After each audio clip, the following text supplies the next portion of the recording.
Welcome, everyone. Good evening. Um, Welcome to the Painted Bride Art Center's Building Bridges on the Rise. This is a new project that we started in January to try to find new ways to work with artists. It's about artists leading the way. It's about collaboration. It's about art being created that is about what's most needed right now. We have a showcase of the 5 artists that will run, and after each artist, we'll take one question. So if you want to type a question in the chat, we'll do one question between each artist, and then at the end, we'll take the remaining questions. I want to thank our funder, the Pennsylvania Humanities Council, for their pop-up grants. And I would like to thank Lee Sumter, project manager, and Lanish Miller-White, whose skills and care have led this project to actually come to be. This is phase 1 of this project, so we're looking forward to more in the future. So I'm going to turn it over to Lee Sumter so we can get started. Thank you all. Enjoy. Good evening, everyone. Thank you, Laurel. Thank you to everybody for coming and for showing up on this Wednesday evening. We're super excited to share all the amazing phase 1 works with you from these amazing artists. They have all prepared, worked really hard before and after the pandemic to create things independently and in collaboration with one another, as well as the community. So we're looking forward to giving you a sneak peek of some of the things that they've been working on and will continue to build on as we continue this project. So first up is artist James Alistair Sprang. Hi, thank you, Lee. Thank you, Lanish. Thank you, Laurel, and thank you to the rest of the cohort. I just really appreciate you all. So yeah, my name's James. I'm a visual artist and I work with sound.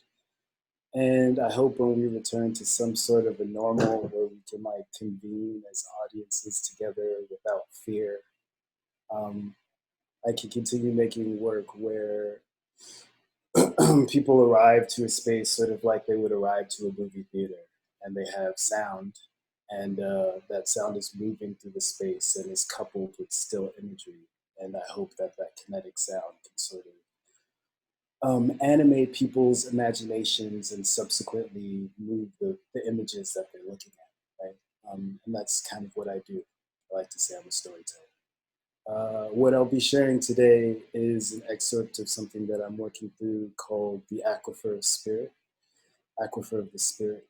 And on a practical, technical level, what I did was I collected a bunch of tape cassettes and old cassette players, and I took the tape out of the cassettes and I cut them and I made loops of varying sizes. And then I put that tape back into the cassettes and I recorded onto them. And so these loops would play at the same time and slightly fall out of sync, slightly phase. And I would play alongside those loops with a modular synthesizer. And that's how I came to make what we'll be listening to together.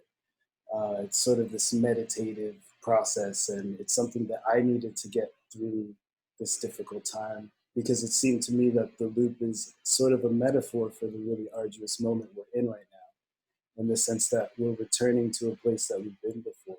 You know? I mean, in many ways, and that can be difficult, because when we return to a place we've been before, we are able to find joy in the progress that we've made. However, we also have to hold all of the progress that we have not yet made, right? So there's this way of me doing that with sound, like hearing these phrases repeat and slowly accumulate meaning. And for me, it was very metaphorical in a political, personal, ancestral way. And so I invite all of you to grab some headphones, if you can, if they're nearby. And I'm going to be playing about 6 minutes of this piece. And I'm going to invite you to dim your screens and to close your eyes. In fact, I'd like to invite you to do that right now, if you can. And as you're dimming your screen, feel free to wave. Feel free to wave goodbye, right? So so we can all hold each other even in absence, right? And I'd like for all of us to sit behind the darkness of our screens, the darkness of our eyelids.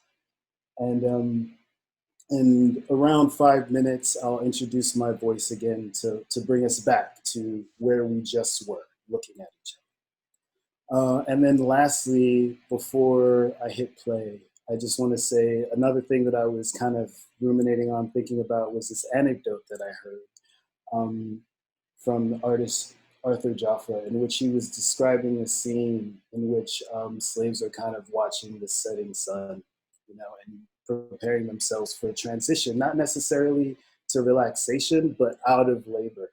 And he painted this picture of these slaves looking up at the setting sun and imagining a future. And he said, what they were imagining is us. I found that to be quite beautiful. So I'll be pressing play. I'll be closing my window so you don't have to hear my neighbors. All right, let us begin. Oh, let's see, 1 second.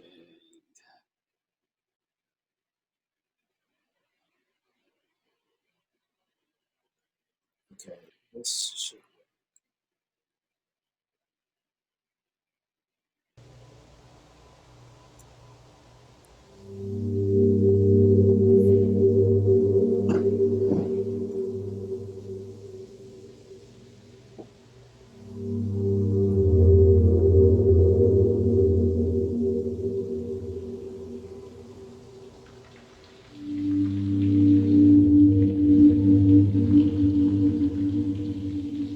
I'd like you to just be present in the sound. Be present with your imagination.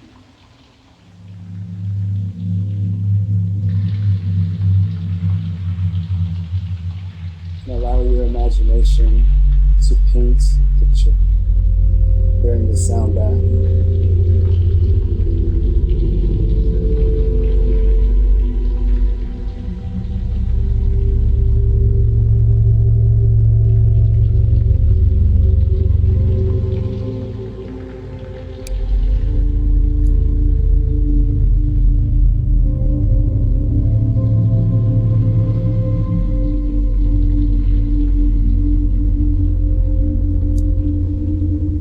Perhaps you see a dappling light.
I'd like for you to return.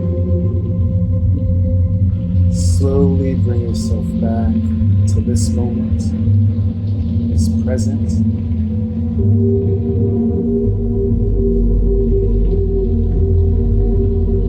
We're going to breathe together.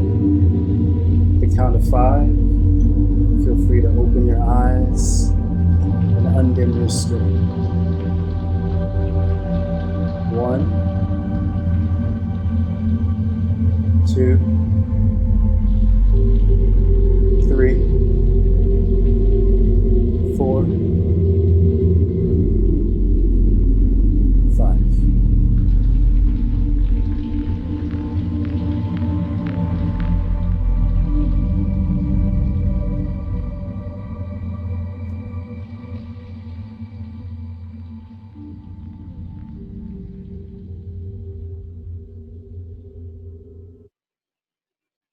Thank you for listening. Let me stop sharing. Sweet. Yeah, thank you for listening. I appreciate it. Thank you to the Painted Bride. I appreciate being given this time to process.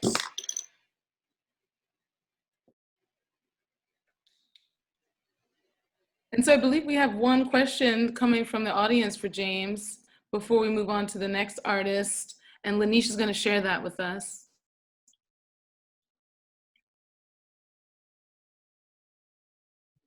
For James, that is. Questions for James. We can take a question from the audience. You can put it in the chat box. If you're watching on Facebook, you can put it in the comment box there. We can do one question now, or if not, we'll take some more questions at the end. All I see is praises. That was wonderful, amazing. Thank you, James. Excellent, James. No question, all the praise. Beautiful. Praise is cool. I know, right? We'll take that. So then we'll move on. We'll move on to the next presenter. The next artist to share their work this evening will be Ani Gavino.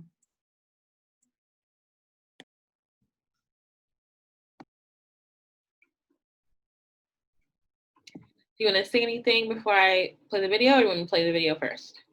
I can't. Can you hear me? Mm-hmm. Oh, okay. Because it says your speaker is not working. I guess we're good. All right. Okay. Hi, everyone. My name is Ani Gavino. I'm interdisciplinary artist, Filipinx. My original idea was to bring dance to the streets, to bring a performance to the streets, because it's often seen in proscenium theaters, or it's not accessible to anyone or to everybody. So I wanted to do that. However, COVID-19 happened, so I had to find another manifestation.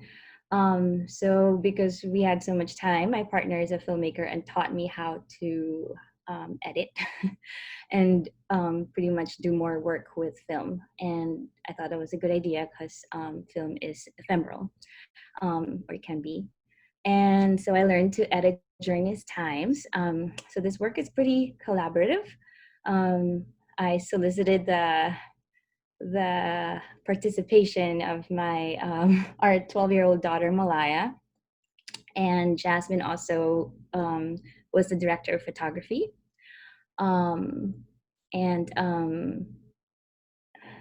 Yeah, and then we also in one of the parts of the video, you'll see us dancing in front of Anthony Molden's installation, which is also part of this project. So I really wanted this to be collaborative. And to make it more collaborative, I asked James to help me out with music. So his sound score is part of this. And I also asked a band from, I think they're from California, but I hit them up on Instagram, and they're Filipinos, and they're called Free the Robots, and their music is also part of this video. So just like James, it's a reimagining of the past and future, and I won't say anymore because I want all of the meanings to, have different meanings for you. So enjoy.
I think we're just waiting for Lanish to get back online from the media, but we do have a question, right, Lanish? I think we have one in the. We're open for questions, so we can take one question for Ani now if anyone has anything besides, again, lots of praises.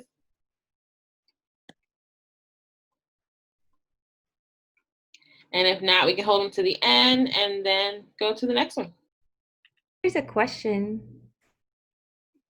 What was it like to make art with your daughter? What does collaboration look like in this case? Can you hear me? We Yes. can hear you. Oh, should I answer that or should I wait till later? No, you can answer. Um, what's it like to work with her?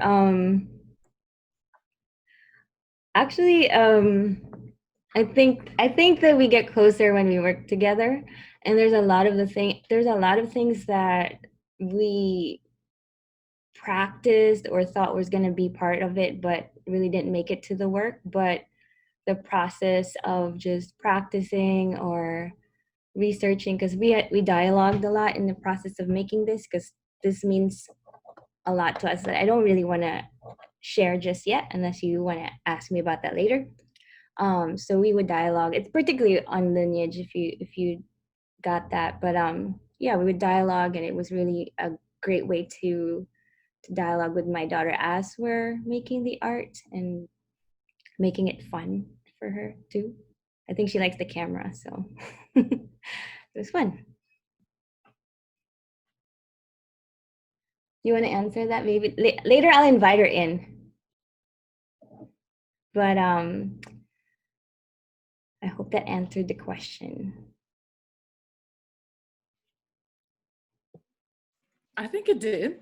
I think you did a wonderful job with that. We all love seeing you and your daughter in action together. It's a beautiful thing. It was amazing to see it live out in Germantown by the park. So thank you so much for that, Ani. And we're gonna move then right into our next presenter. The next artist to present his work this evening is Anthony Molden. Hello, can you hear me? Can you hear me? Yep, we can hear you. Okay.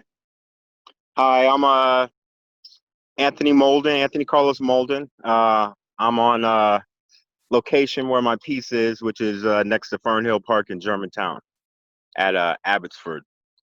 This is the neighborhood, as you can see. And the point of my piece was to take some of the things that were originally laying around in the neighborhood that I was going to choose, and then turn that into the sculpture. But then COVID-19 happened, so I still did the same thing. I used found materials and tires, which I have a big need to for the next couple years to use up some of these rubber tires that are laying all over the planet. So this is the first one, but I've been thinking about this project for years, but it fit perfectly for this, and the piece ended up turning into sculpture. I wanted to make some sculptures for people that were trapped inside the house. So when they looked out their window just one night, all of a sudden they look out their window and then they see this, which is what happened. Talked to a lot of the neighbors. They were actually surprised. They came out for the unveiling, and as you can see, this is the first use of the tire. I started with this tire,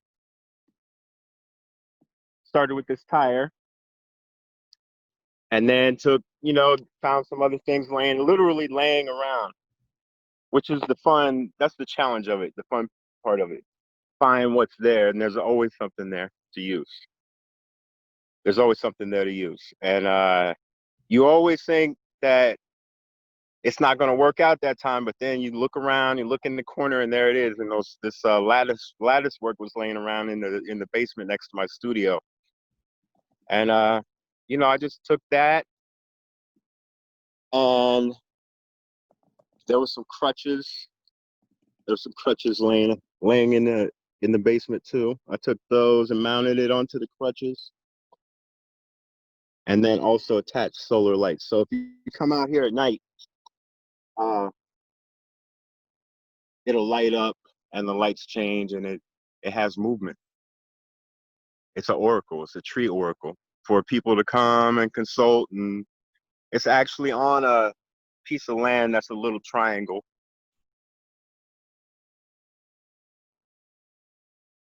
So there's traffic coming from 3 different directions, and then there's the park across the street.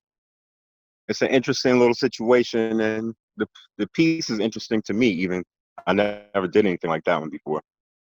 So that was a lot of fun. And I really wish it was dark so you could see how it lights up. But please feel free to drive by. It's a drive-by sculpture. So feel free to drive by. You can do a circle around it. And surprisingly, with no signage or anything, nobody's messed with it. It's been here for about a week and a half, 2 weeks. You know, there's lots of young kids around here, you know, doing young kid stuff, but nobody's messed with it. People seem to like it. And that was the test, because a lot of people ask me, aren't you worried about people breaking it or taking it or whatever? And I was like, it's made, you know, it's doing its job. You know, if people break it or take it, then I got to go back to the drawing board and make it stronger. So that's the tree oracle right there. And thank you for listening to me run on and on about it. Someone asked, are you going to be doing any more pieces in Germantown or other neighborhoods? Yes, actually. I have 2 more pieces coming up. One, both based on a similar style like that. One solo piece that I'm going to do for myself, and then another collaboration piece that I'm doing with Danny Tenaglia, who, if you don't know that artist, he's a Philly artist. He's amazing. One of my favorite artists in the city. But we're doing a collaboration together, and that one is going to be massive. If you think this one is tall, that one is going to be crazy. And he's hyped about it. He's already working on his part, and stay tuned for that. There, at least one of those is going to be in Germantown, but I'm going to keep doing them. I also have experience with fiber optics, so the next few pieces I'll probably be involving some fiber optics into that to kick the lighting up a notch. But this one is actually solar powered lights, and low tech, but creative. And you know, don't ever let not having something stop you from making stuff. Trust me, I've had absolutely nothing and made absolutely something many, many, many times. So anybody can do that.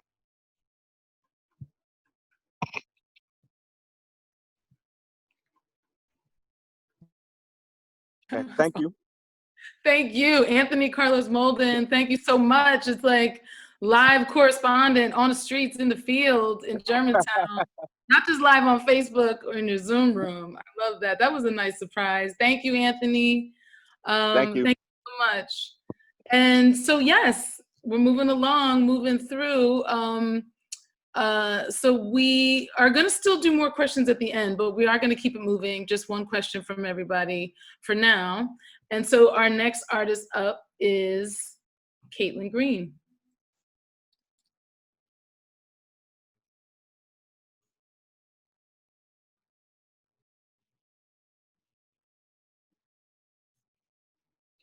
Uh-oh, did we lose Caitlin? Did we? I We don't may see her in the list. Are any of her collaborators in the room? Because Caitlin was to be joined by, I believe, 2 of her collaborators. So I don't know if it was just an internet connection or something on Caitlin's side, but if you are one of Caitlin's collaborators in the room right now, could you give us a wave? That's right, Sierra's there. So we know Sierra's here, we know Caitlin's coming back. And it was Sierra Cribb, and who else was working with you all, Sierra? Oh, I think you're muted. Or we just know you're not muted, but we can't hear you. Oh, it could be on her computer. No, we still can't hear you. Yeah. Well, we can. Ursula is ready to roll. If we want, oh, here's Caitlin. I see her. I'm letting her back in the room. She's coming back. This is technology. Y'all. Is Mercury still in retrograde? I think to the 12th. So we can expect some things. We're doing so pretty good so far. So let's be happy about that. There's Caitlin. Caitlin's back. Hey, Caitlin. Hi, sorry, I don't know what happened. My computer just froze and turned off, but No. I'm back. Are we good? Is it my turn now? Yes. Well, yeah. So I just Okay. introduced you, and I briefly mentioned one of your collaborators, Sierra. Her mic might have a problem, so I don't know. Maybe you can just kind of take it from here and introduce your collaborators and go ahead and present your work. Sure. And I just want to say congrats on everybody, and thank you for just putting this project together, Lee and Lanish and Laurel, and to the fellow artists, James and Ursula, Ani, Anthony. It's been really great working with you guys and meeting with you guys every week. So, and your projects are awesome as well. So I'm really excited to be a part of this. And yeah, the projects have morphed a lot since we first started back, I think, end of February, early March. I originally wanted to do something related to gentrification and kind of have some conversations about that as I was processing that work. And then coronavirus came here and threw things for a loop a little bit and just put a lot of pressure on our lives in a lot of different ways. And I felt like that conversation was kind of a little bit heavy. And just thinking about what I was needing and what our communities were needing kind of shifted out of that realm and more into just tapping into ways that I can regulate some of the emotions that I was feeling and start to ground myself and just process everything that's going on. And one of the ways that I've always been able to do that is through my body and through movement. And so that was something that I identified as really valuable and really important. And I think something that we tend to kind of discard a lot of the time or forget how to use it as a resource because we're on go so often. And I think the pandemic kind of challenged us to be still and to be kind of like introspective and reflective on ourselves, but also the collective. So thinking about how the body can play a role in us identifying what we need and then us getting what we need, because not only does it signal us a lot of the time as to what is needed, but then we can often get it through movement and, you know, through nourishing our bodies and different things like that. So I wanted to do some sort of workshop where I shared my personal movement practice in hopes that it would be something that was helpful for other people too. But I also wanted to collaborate with other artists, and I felt that was more important for me at the time, just being isolated and being stressed and, you know, just all of the different waves of emotions that were happening. So I chose to collaborate with two fellow friends and artists, and I made a movement score out of my movement practice that I use to kind of regulate and process emotions, which includes journaling and embodying what I've journaled. And it's kind of this process of I start with grounding and centering and breath, and just like listening to myself and my body.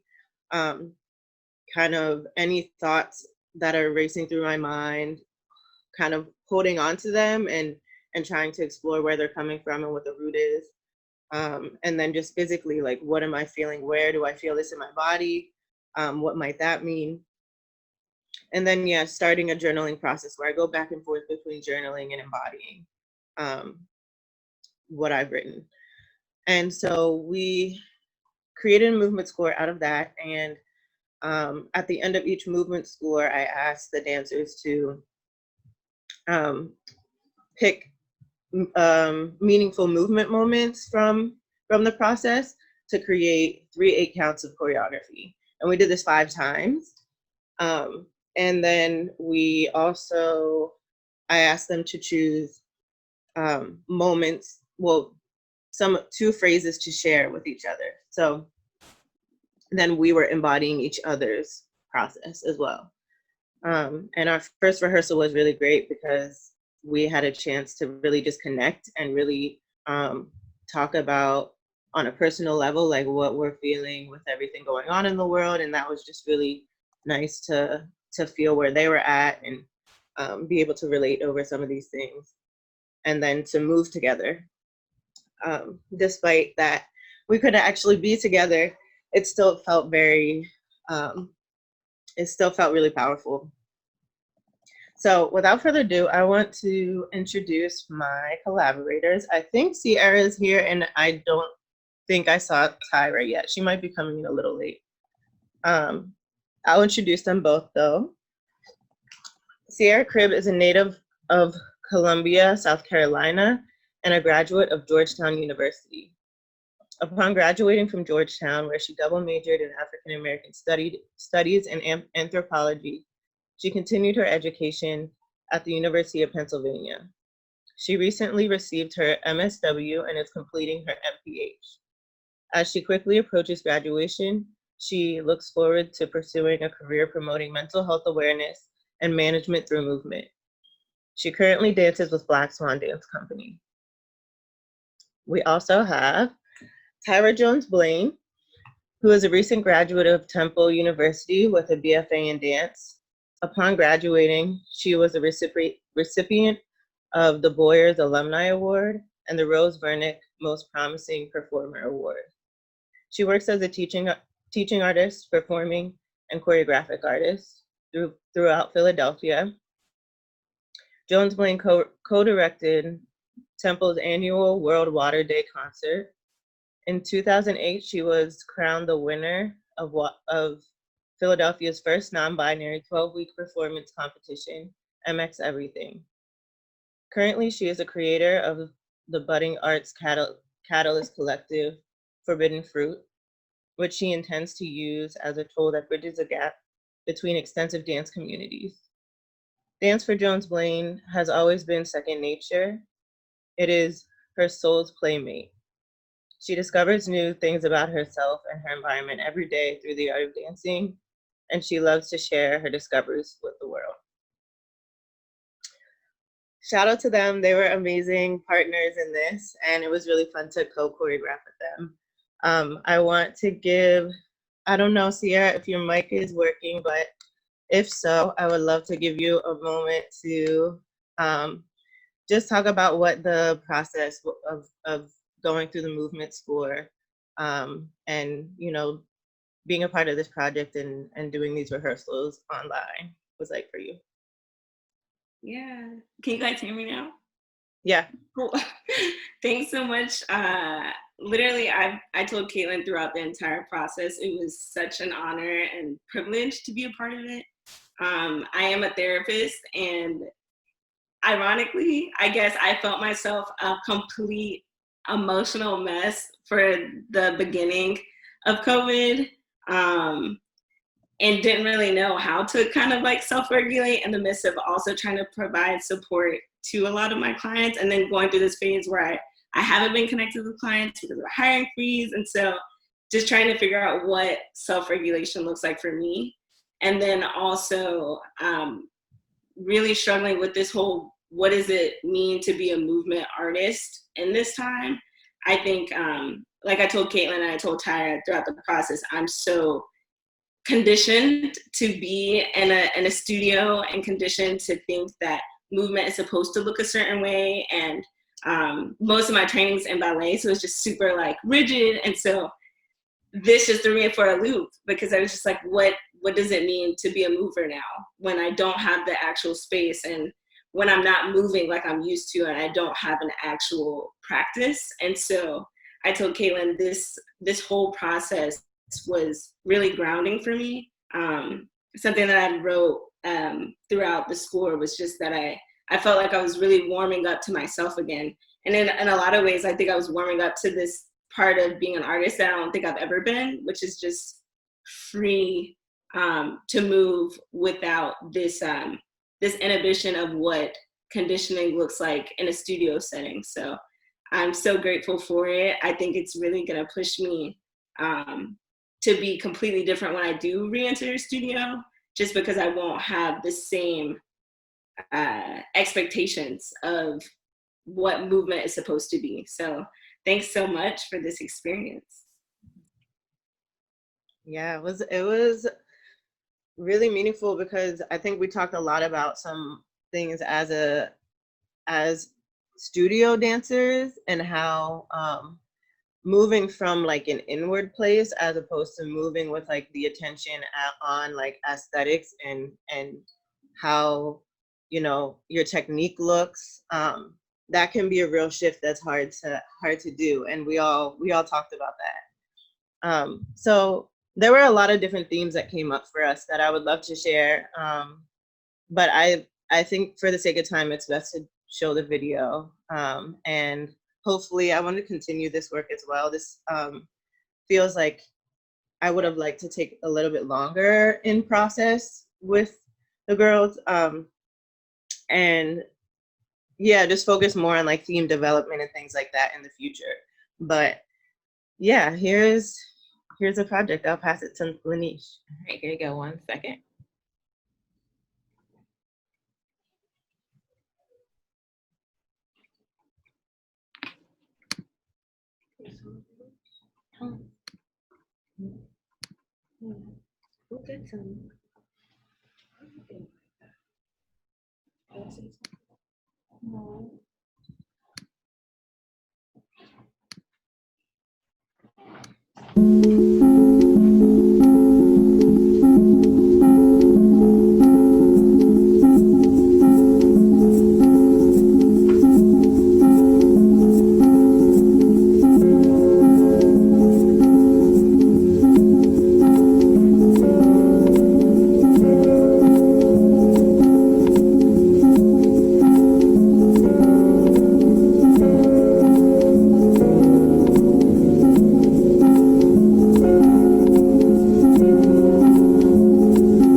Thank you, everyone, for watching. I saw a question in the chat box, I think, about the sound score.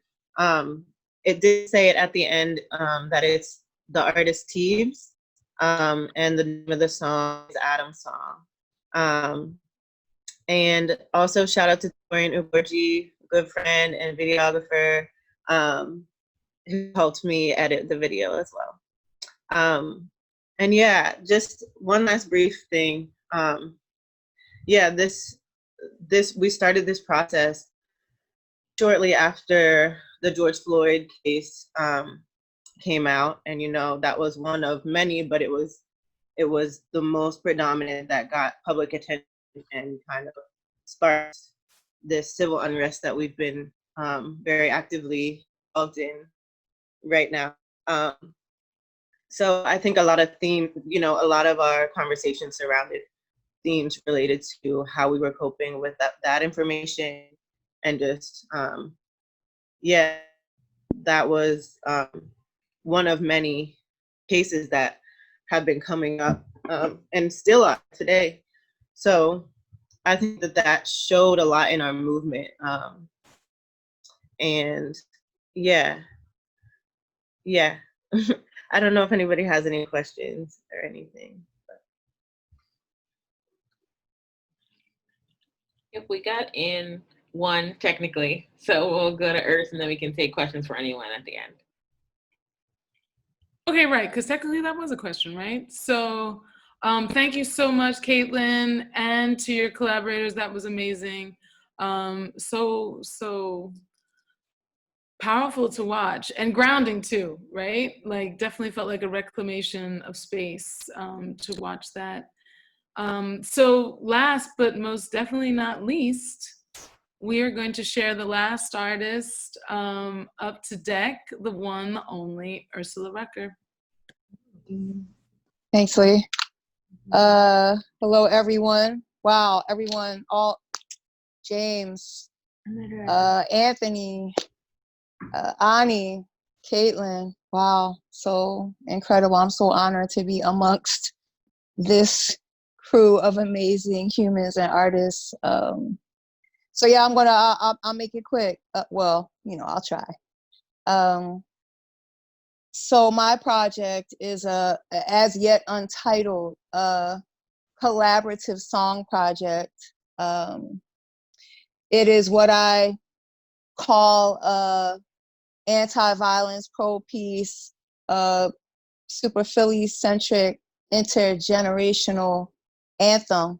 And it's always my intention to work intergenerationally. I have believed in it from the beginning. I believe in it now. And it will be the thing that takes us into the future. Out of all this shit, we need to work intergenerationally. I believe in young people. I have 4 sons myself, so I'm committed to teaching, to healing, to learning from, to nurturing, to encouraging, to providing options for our young people, most especially in this moment, and most especially young Black people on this planet. And since I'm raising 4 Black sons in America, it's of the utmost importance right now. And so, yes, I worked with my youngest son, Sage, who is 16, his best friend, Saran, who is also 16, their friend, Delvin, who is 18 and just graduated from high school. And it was no easy feat to, pull them in and keep them, okay, you're gonna give me those verses, you're gonna give me those verses, what's up with the verses? But I don't have a problem digging in people's asses, so hey, you better give me those verses, or and so I got to work with my dear, amazing, beautiful brother, homie, Miles Orion Butler. If you don't know who he is, please look him up, Miles Orion Butler. He's an amazing artist, musician, music producer, activist, worker for the people, fighter for the people and justice and freedom. And I just love him so much. And I want Miles to talk about how we went back and forth, building this sound bridge, this story bridge, this music bridge, this message bridge, while we were all in our individual spaces. I mean, to tell you the truth, in the beginning when we started this pre-Corona, and then when Corona started, I mean, I think we were all, you know, pretty broken down in our spirits and not really sure if we'd be able to finish anything at all. So this is really amazing what we've all been able to do. I'm just blown away by everyone. But anyway, Miles Orion Butler, where you be at? What's up, everybody? Hey, Ursula. Hi, Miles. Wow, we made it. We're here. We did. Yeah, so this, I mean, I echo everything you just said. You know, both working collaboratively together, but also with your sons and their friends. And the quick realization that we wouldn't be able to make this song. You know, you and I have collaborated so many times in so many different ways, but it's a lot of the time in person. And now, you know, I'm taking a step, and also thank you for believing in me as my foray into hip hop production. Mad love, mad respect, and also to Sage, Saran, to Del for guiding me, because I mean I listened to more like Talib Kweli, Mos Def. I mean obviously Biggie growing up, but to chat with these kids and really hear what they want and craft the song together instead of me making any assumptions. I mean that was amazing to craft the sonic world together. And what, Ursula, I probably made I don't know, like 24, whether it was 16 bars or 32 bars. But it was quick on after really hearing their feedback about the music that they want to inspire the beat that we were making. Soon after that, I sent, I think maybe 2 or 3, and then you were just like, hold on, sent me a voice memo. And actually the track you'll hear, which we'll play in just a few minutes, all of that, all of the voices are just from Android or iPhone. And on a production level, that was also a challenge and a form of bridge building of well, what are the tools that we have as artists, and what are we able to do? And also it was, I feel like we got the track down, and then the global unrest, the global rebellion against the oppressive systems that exist all across this planet, especially in this country, really began. And so then, as Ursula said, these two 16-year-olds, 18-year-olds, they were marching, protesting, and occupied. And so we didn't, we were creating this song, but also wanted to allow space for that. And then it became, in many ways, I mean, Ursula, your whole intention with this would be an anti-violence anthem through narrative and through shared story. And quickly after that moment, the verses started coming in, and I mean, just to be able to still work. I mean, technology is wild, and to be able to work with these with these kids, and then Ursula and I just bouncing this back and forth and honing in the tiniest little detail, which when you're in a recording session, it's the kind of adjustment that might take 5 minutes, and now it's days of like, okay, all right, listen back, all right, yeah, that sounds good. And wanting to really do the verses justice, right, and create the sound world that supported both Ursula, your hook. Miles did an amazing job. Listen, it's Respect. Been amazing to me for Miles to do his first official hip hop track, right? I mean, like, I don't, 100%. Yeah, so really, really, oh my God, that just warms my heart to like no end, because I'm like a child of hip hop, so I'm like, yes. So this is like really, and this, what you're going to hear this evening is what I call a finely tuned rough draft, which I think is pretty damn good, just like that. but I mean, it will always have this, you know. But we fully intend to have the young men go in safely soon to a studio and record it professionally. It's what they all love, okay? Anyway, it's what they all, I want to tell you, if you ask these young men, hey, what do you know? I just want to I want to write, I want to record. They want to express themselves, okay? They want to express themselves. Yes. Give them positive, effective, interesting ways to express themselves. And then we won't be complaining about them as adults because we would have put the time and energy and effort into their lives and their well-being and their whole entire beings, okay? And so that's what we're doing right now. We're doing it for each other, and we hold each other up. And anyway, Lanish, can you put that photo up after the when the music starts? Okay, cool. Miles, you can you know, play the track. You can put your headphones in if you want or whatever. Yeah. All right. Let me check this, because let's see. I know I have to share. Okay, I think so if I share the audio, it's gonna take that. That's picture okay. of That's it. okay. As you're just ready to do it, I just wanted to explain that photo is a photo that I made before I made this song. And it has a haiku that I wrote on a wall that I love the street art on, which I think has been changed now. What does it mean to build bridges from inside while the outside is closed? And that haiku became the hook of the song. And anyway, go ahead, Miles. All right, here we go. Let's see. Oh. Mercury, be kind. We're trying to do something. All right, so share screen, hit this. All right, let's see. What does it mean to build bridges from the inside while the outside is closed? Yeah. Hey. Who knows? Yeah. Let's go.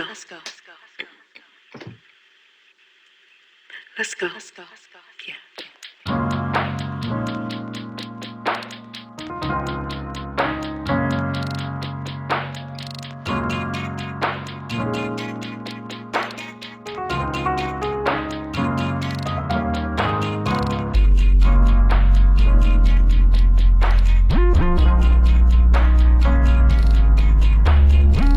What does it mean to build bridges from the inside while the outside is closed?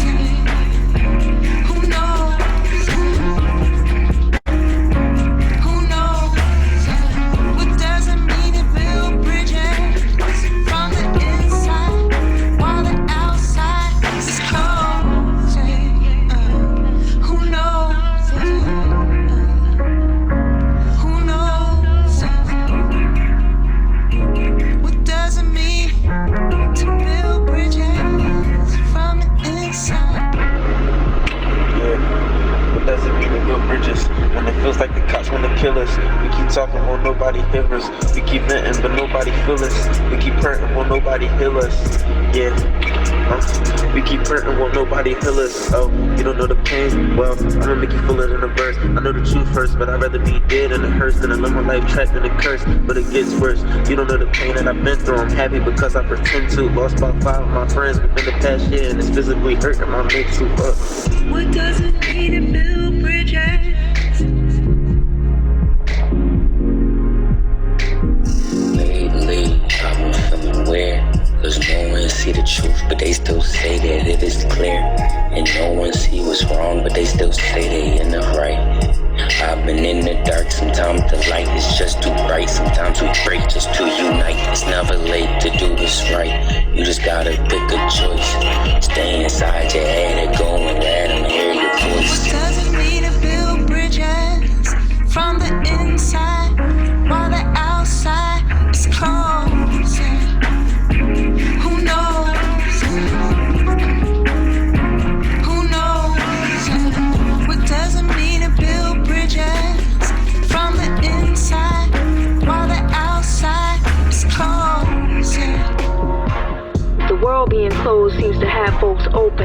Time being frozen got more people hoping change gon' come, cause we done with all this pain and suffering. Program fully loaded up, no buffering. Get your heart and head strong and right, for this reckoning come for you like a thief in bright night. And chin check your ass, cause you ain't been bringing light.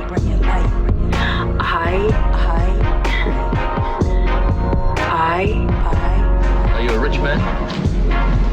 What do you mean rich? What do you mean? You have a lot of possessions? A lot of money in the bank? Position make you rich? I don't have that type of richness. My richness is life, forever. What does it mean to build bridges from the inside while the outside is closing? Who knows? Who knows? What does it mean to build bridges from the inside while the outside is closing? Who knows?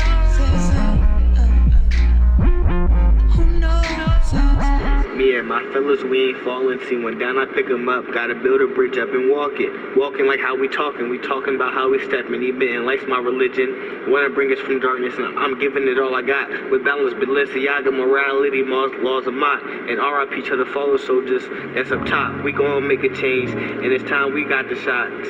And it's time we got the shots. Yeah, I fuck. Who knows?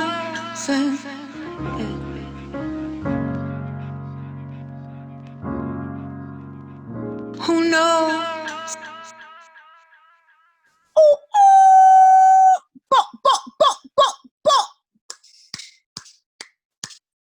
Miles Orion Butler up in this motherfucker. What's good? Ursula Rucker and Ursula Sage. Rucker up in this motherfucker. You already know we ain't playing. Look, my mission is to save every young Black child from the evils that mean to grip them up, take them, teach them the wrong shit, not teach them about themselves, not give them any good options. Fuck that. That's not my mission. My mission is to give these children something to move towards. We gonna help them. If any of y'all in this Zoom thing right now, you ain't about helping these young people, look, don't let me know about it. Yeah, I mean, cause it's not good when I check a motherfucker. You know what I'm saying?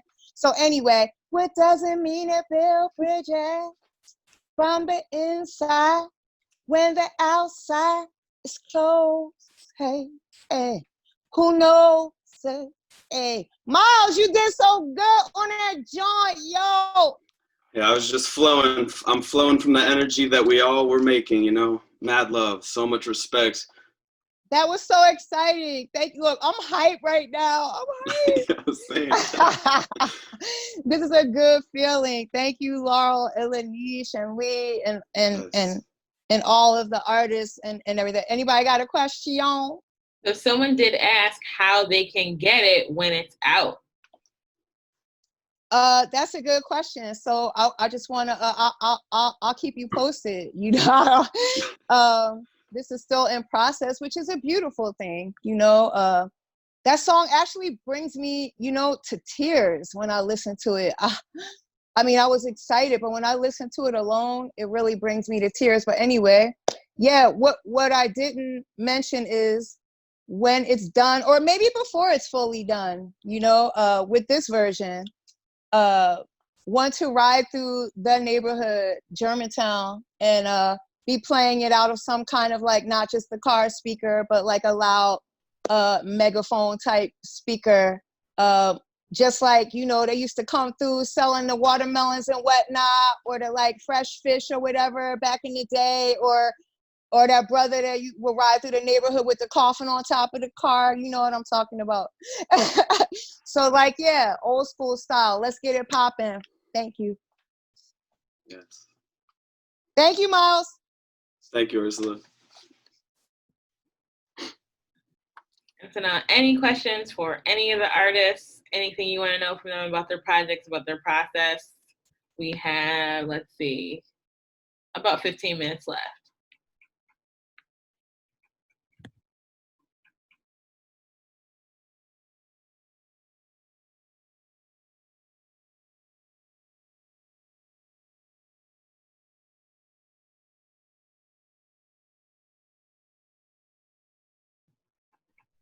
Someone asked for everyone's websites. If the artists want to drop them in the chat box so people can grab them. If you have personal sites or your Instagram handles, throw them in the chat so everyone can follow you and keep up.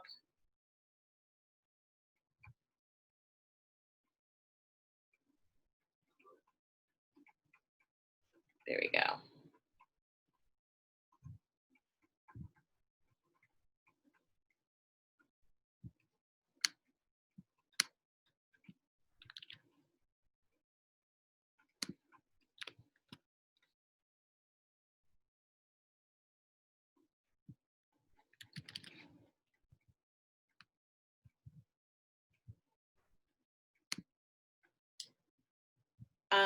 Yes, we are going to save the chat, and what we'll do also is we'll send out an email after this to everyone so that you also have a link to James's piece so that you can see that. So there'll be a blog post that has all of the media so you can still experience it, and we'll put everyone's websites on there.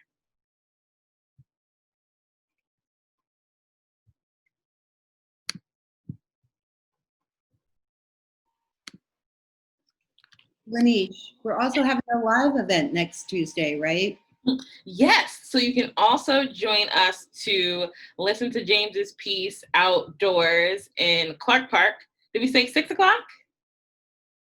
I think we said 6 o'clock. Yeah, 6 o'clock, socially distanced. Yeah, so we will responsibly distance ourselves from each other. We'll wear our masks, we'll have our headphones, and we'll listen to James's piece out in nature as intended. So that also you can join us for that too. We'll send a reminder with that when we send out the links also. And you can also join us tomorrow. We have another Zoom event. We're starting a series of intergenerational conversations called Deep Roots, Bold Futures. And so the first two that I'll be talking tomorrow are Arnetta Johnson and Tanuki Suma, both jazz musicians here in Philadelphia. And so they will be on at 6, just talking to each other about what this moment means in their creativity. So you can register for that on our website and be back in these little boxes with us tomorrow.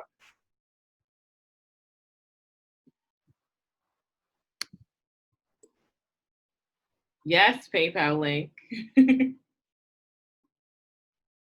Somebody asked what the date is for Tuesday, so I just want to say it's July 14th at 6.